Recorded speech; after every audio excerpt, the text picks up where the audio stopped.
Hello and welcome to another episode of the Hardcore Soft Skills Podcast. This is Yadi Caro, and in each episode, I address a new skill with the help of an expert.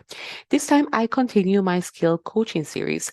And recently, I did a survey via my LinkedIn profile. You can find me at Yadira Y. Caro. And in the survey, I asked, how are you prepping for the new year? And most of you said you are planning your next career move. If you are a regular listener of this podcast, you should know by now that beyond the learning you do for work-related skills to get you in the door, the soft skills are the ones that will truly make you succeed. Especially transitioning careers or planning the way ahead, honing your quote-unquote soft skills is very important. So thinking of that in terms of advancing your career or switching gears, here are 5 skills you need to practice and some advice on how to get started on each. First, conduct regular self-assessments. Assessing yourself is not something you do one time. It is something you should do regularly because our experiences shift and our skills shift as well. We can be missing great opportunities or discover that our jobs may not necessarily fulfill us now the way they used to. A key question to ask yourself when doing a self-assessment is define what are my strengths? And in a recent episode, I had Gary Krotas on the show, and he talked a lot about the Clifton Strengths Assessment. The whole point of that is that we can find job and life satisfaction by working from our strengths. And I can say I thrive in environments where I can use my particular strengths. You do not need to take a test. You can simply ask yourself and a few trusted others, what am I good at? This exercise is very powerful and can help you define what truly is that next step in your career. Will you enjoy a managerial role? Are you looking to be hands-on building things? So as we reach the end of the year, if you have decided to shift gears, do a self-assessment. Second, practice your skill of productivity and time management. Having more time for you is probably the driver for your interest in shifting careers or having a new role. But let me tell you, this is not just going to change once you switch careers and find a role that will supposedly give you more time. You may have heard about Parkinson's law. This was an adage derived from a mathematical equation, and it states that work expands so as to fill the time available for its completion. So if you have 2 weeks to finish a report, you will most likely finish it in 2 weeks. And if you get 2 hours to finish that same report, you will probably also finish it in 2 hours. My point is that before you expect a job to give you a magic time pill, you must first define what do you want and which are your priorities. In a previous episode with David Allen, the author of the book Getting Things Done, he said you must define what productivity is for you. It is not about accomplishing multiple things in the least amount of time. It's about defining how you want to spend your time, be either time with friends, time working on a particular project, etc. So as you master the skills of defining your priorities, designing and living now the schedule you want, then no matter what job you get a competitive advantage.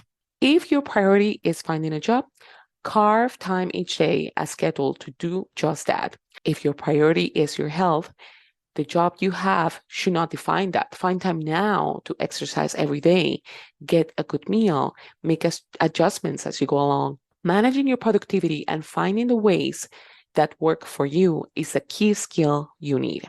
Next up is networking. This is a skill you must carve the time for, certainly. And if you, like me, are not a fan of networking events, there are many other ways you can network.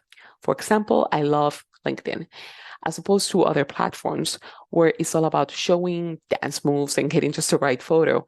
LinkedIn is a more welcoming place. Yes, I know nice glam selfies with an inspirational quote and dance videos can also be found on LinkedIn, but you can also find folks in your industry, and it's a place where recruiters thrive.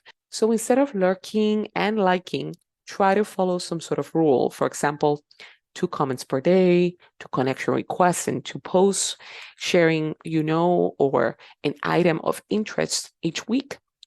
That seems easy enough. And if you go to my LinkedIn, you'll see that many of my posts do not have dozens of likes.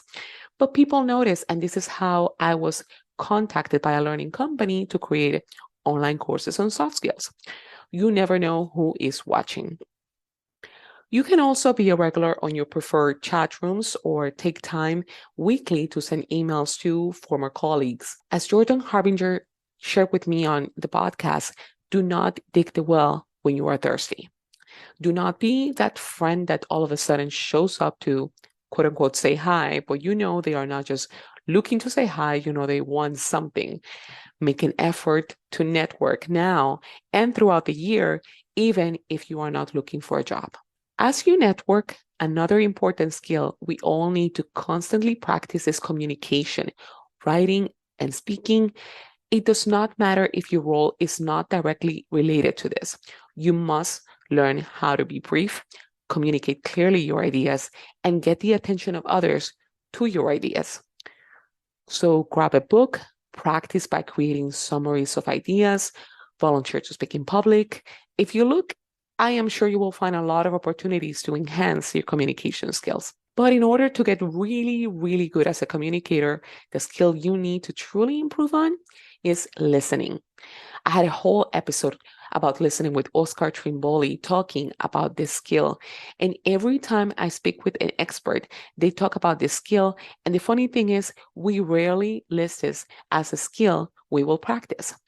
Once you pay attention to listening, your communication will significantly improve.